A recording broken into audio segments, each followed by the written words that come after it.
T'écoutes Think with Farah, épisode 139, et aujourd'hui, je vais te partager 4 questions à te poser pour dépasser n'importe quel blocage.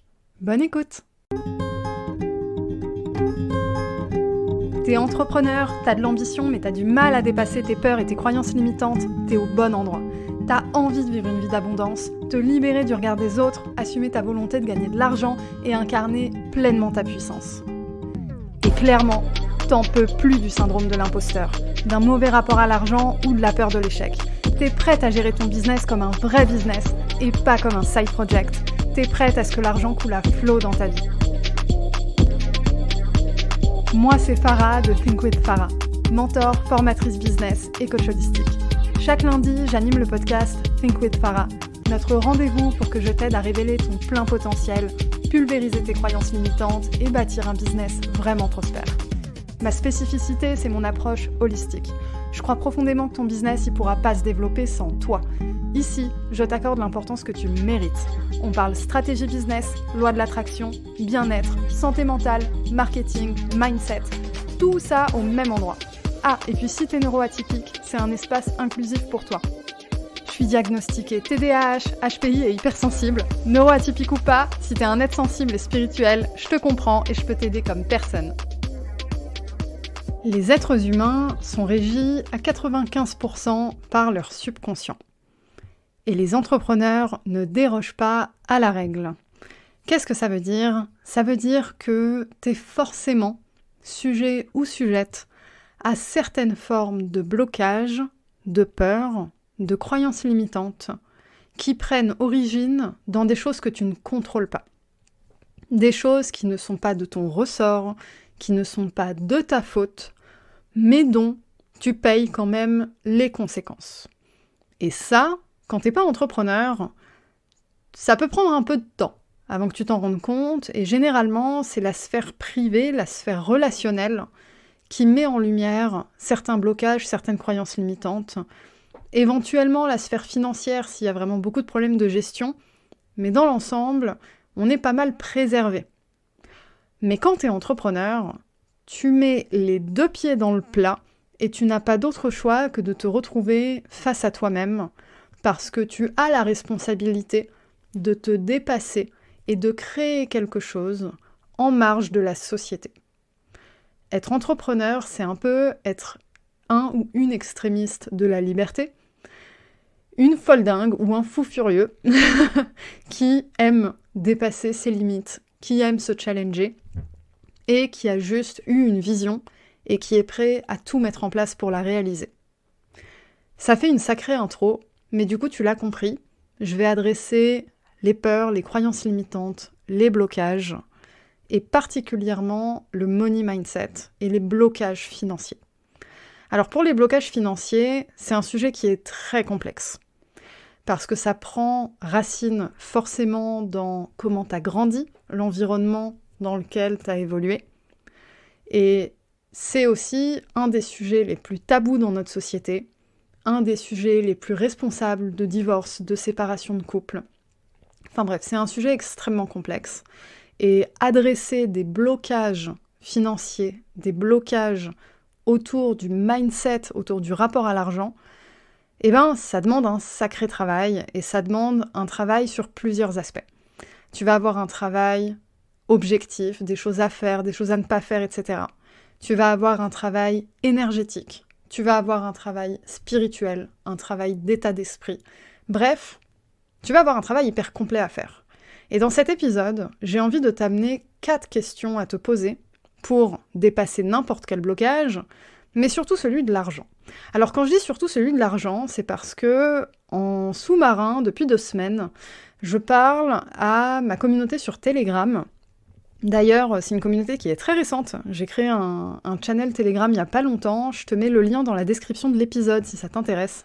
Je tiens des conversations sur des sujets très juicy que je ne creuse pas forcément sur le podcast. Je dépose ça comme ça, donc tu peux nous rejoindre sur Telegram en cliquant sur le lien dans la description de l'épisode. Mais du coup, j'en parlais avec ma communauté sur Telegram, également avec mes clients et mes clientes de Think With Yourself, du coup mon programme qui t'accompagne pour dépasser tes croyances limitantes et passer d'un business qui stagne à un business prospère. Et en gros, à mes clients, mes clientes, je leur ai demandé, vous avez acheté Think With Yourself, ça fait un moment. Vous avez déjà travaillé sur vos croyances limitantes et vous avez déjà fait des bonds de géant dans votre vie, dans votre business. Mais on sait que les croyances limitantes ne disparaissent pas, parce que ton subconscient ne disparaît pas. Donc le travail que moi je fais avec mes clients et mes clientes, c'est pas de leur dire supprime tes peurs, tes croyances limitantes, c'est plutôt apprends à les contrôler pour être capable d'avancer, même en ayant peur, même en voulant t'auto-saboter, même en étant paralysé et en ayant un tas de blocages et de croyances limitantes. Donc, ce qui se passe, c'est que dans l'évolution de ma clientèle, les gens vont dépasser des peurs, des croyances limitantes et vont passer à l'action. Et donc, ils et elles vont avoir des résultats assez rapides. Par exemple, une montée en chiffre d'affaires express. Ou alors, la confiance en soi d'un coup, de commencer à créer du contenu régulièrement, à montrer sa face. Ou alors, lancer un nouveau projet qu'on mettait sur le côté depuis longtemps. Pas mal de révélations et de passages à l'action qui offrent des résultats rapides. Généralement, il y a cette courbe-là. Il y a la courbe de progrès très très rapide. Et après, il y a un plateau. Et ce plateau, c'est quand tu te confrontes en fait à l'évolution de tes croyances limitantes. L'évolution, c'est un peu comme des Pokémon. C'est-à-dire qu'au début, tu as tes peurs, tes croyances limitantes. C'est adapté, on va dire, à ton mode de vie actuel. Mais quand tu te fais accompagner, quand tu travailles dessus, tu fais un saut. Un saut, un bond de géant, tu level up très rapidement. Plus que si tu le faisais seul. Du coup, ton subconscient, il n'a pas forcément le temps de s'adapter. Donc, tes croyances limitantes, tes peurs, elles vont prendre un peu plus de temps pour s'adapter à ce nouvel environnement et elles vont revenir. Le truc qui est magique à ce moment-là, c'est que vu que tu as été capable de les dépasser une première fois, tu as compris comment les dépasser une seconde fois. Et c'est ça, en fait, qui fait que le travail de mindset sur les peurs, sur les croyances limitantes, en fait, c'est une clé qui va t'ouvrir toutes les portes.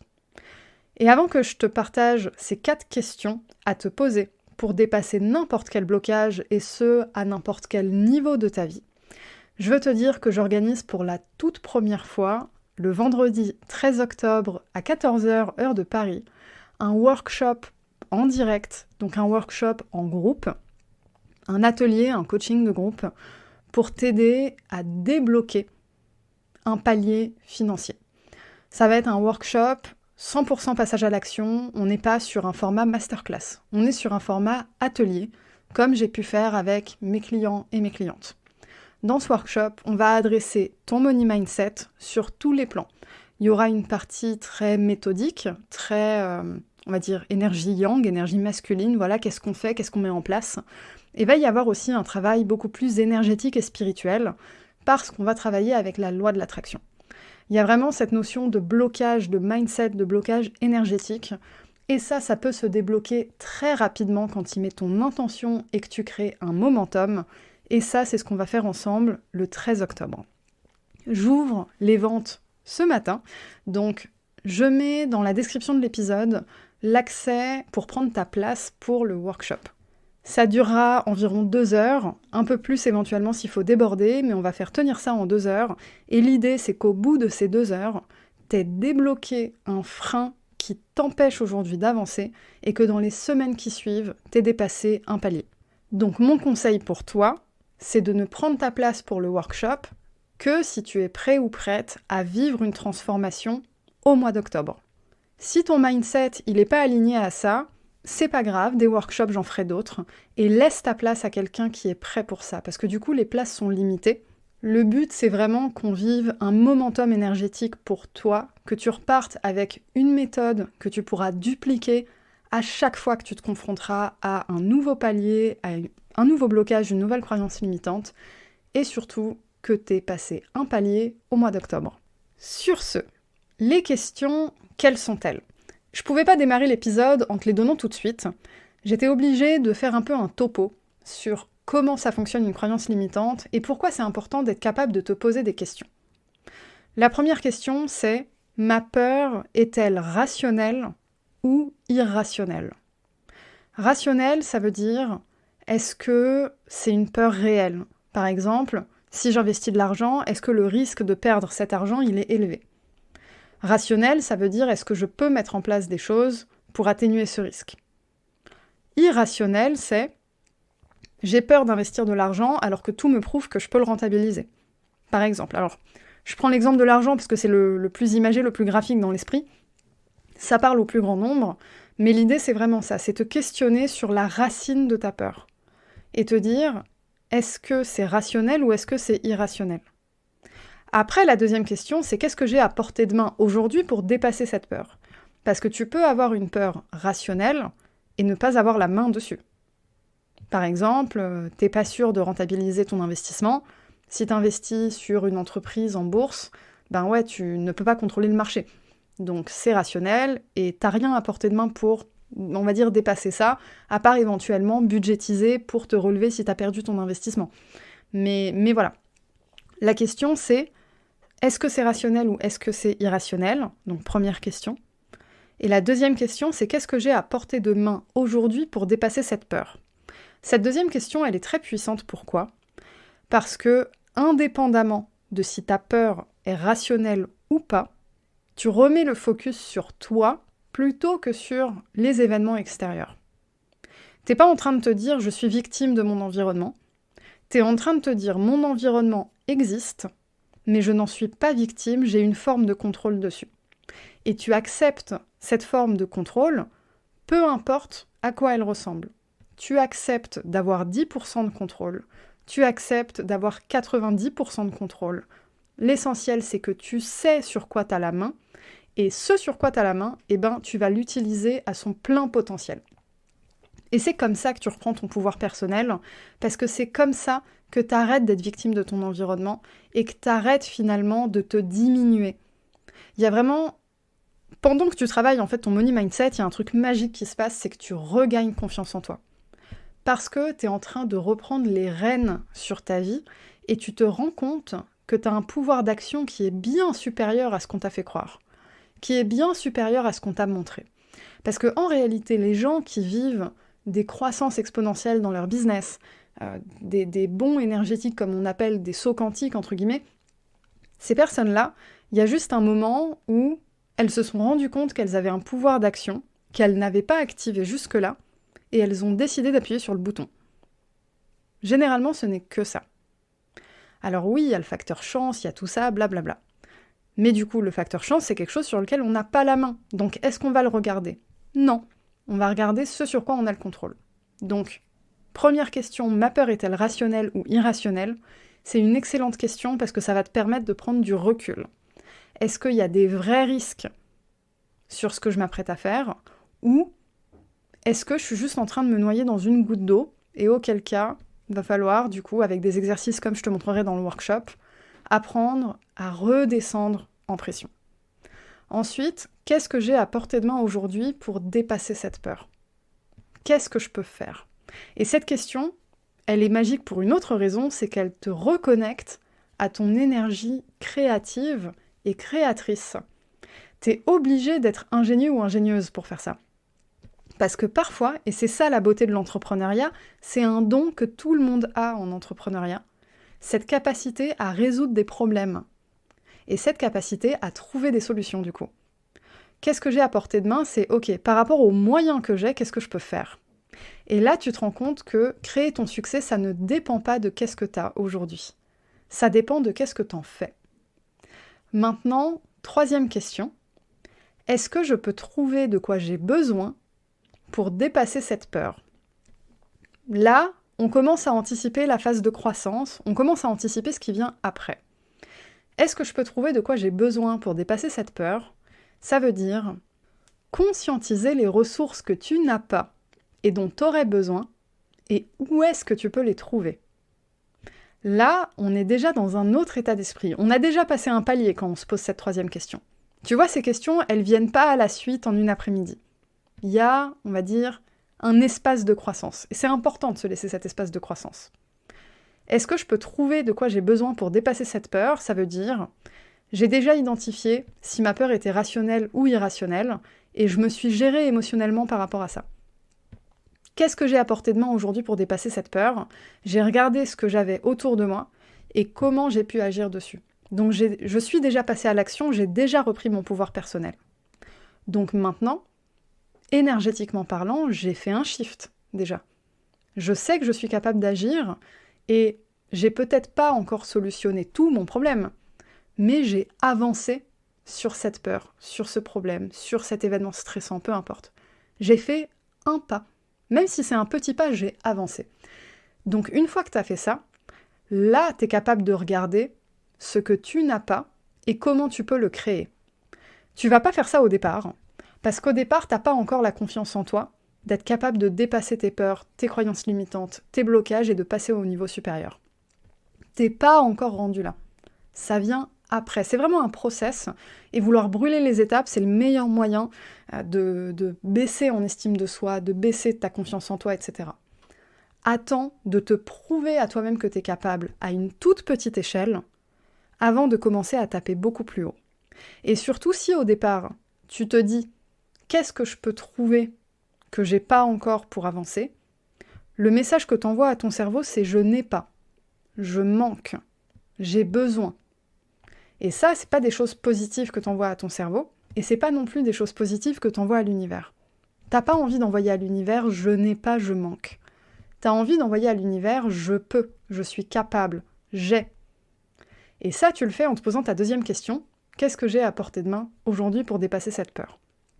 Une fois que tu as validé ce shift, là, tu commences à regarder, ok, il me manque quoi ? Il me manque qui ? De quelles compétences j'ai besoin ? Et donc, est-ce que je peux trouver de quoi j'ai besoin pour dépasser cette peur ?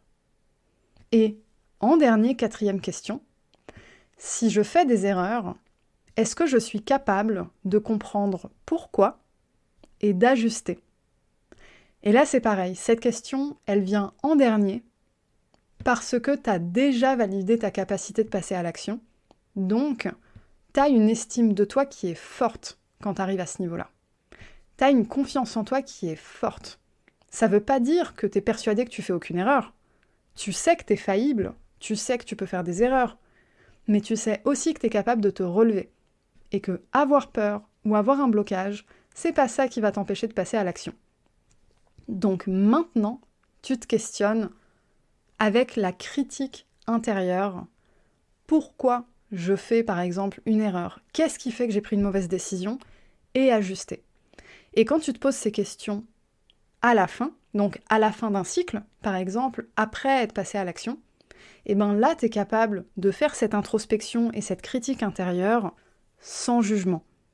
Alors que si tu l'as fait au début, sans avoir validé que tu es capable de passer à l'action, ce qui se passe, c'est que ta critique intérieure, elle va se transformer en faisant baisser ton estime de toi. Et là, tu rentres dans un cercle vicieux dans lequel tu ne vas que te rabaisser et donc aggraver tes peurs et tes croyances limitantes et aggraver ta procrastination, etc. Avec tout ça, tu te rends compte que les questions en elles-mêmes, elles sont puissantes, mais ce qui est surtout puissant, c'est l'ordre dans lequel tu les poses et le temps que tu laisses entre chaque question. Et là, je t'ai présenté une approche qui est plutôt méthodique.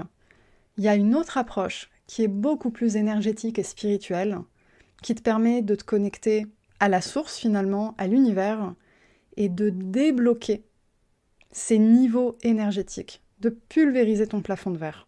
Alors ça arrive du jour au lendemain, mais pas tant que ça. Sur l'échelle d'une vie, ça arrive du jour au lendemain. Moi, je suis passée d'un business qui générait 10 € de l'heure. Je le dis souvent parce que c'est mon histoire, mais à chaque fois que je le dis, j'ai des frissons et je suis en mode j'ai fait n'importe quoi. Mais c'est mon histoire et j'avais besoin de passer par là pour avancer. Je suis passée d'un business où je facturais 10 malheureux euros de l'heure à une entrepreneur qui trouvait ça tout à fait normal de me faire facturer ça. Bref, à un business qui a dépassé les 100 000 € à l'année. Et ça, je l'ai fait en moins de 3 ans. Alors pendant que tu es en train de travailler, 3 ans, ça a l'air une montagne. Mais la vérité, c'est que j'ai stagné à 10 € de l'heure pendant 1 an, à peu près. Ensuite, j'étais au balbutiement de ma croissance, où j'ai commencé à avoir un meilleur chiffre d'affaires, à rentrer quelques clients. Et ensuite, du jour au lendemain, j'ai rentré mon plus gros client et j'ai dépassé les 10 000, 15 000, 20 000 par mois. Du jour au lendemain.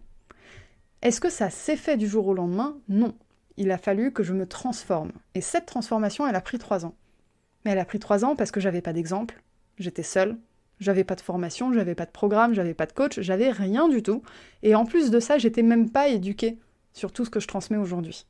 D'ailleurs, l'existence de ce podcast est partie de ma frustration suite à un burn-out. J'ai fait un burn-out suite à ce succès fulgurant, financièrement parlant, mais j'étais pas armée pour le gérer. J'ai passé un palier, mais j'étais pas prête, et donc je me suis fracassé la tronche, gros burn-out, et je me suis dit, mais en fait, pourquoi personne ne parle de toutes les subtilités qui viennent avec l'entrepreneuriat, avec l'argent, avec la peur de l'échec, avec le syndrome de l'imposteur, etc. J'ai besoin d'en parler.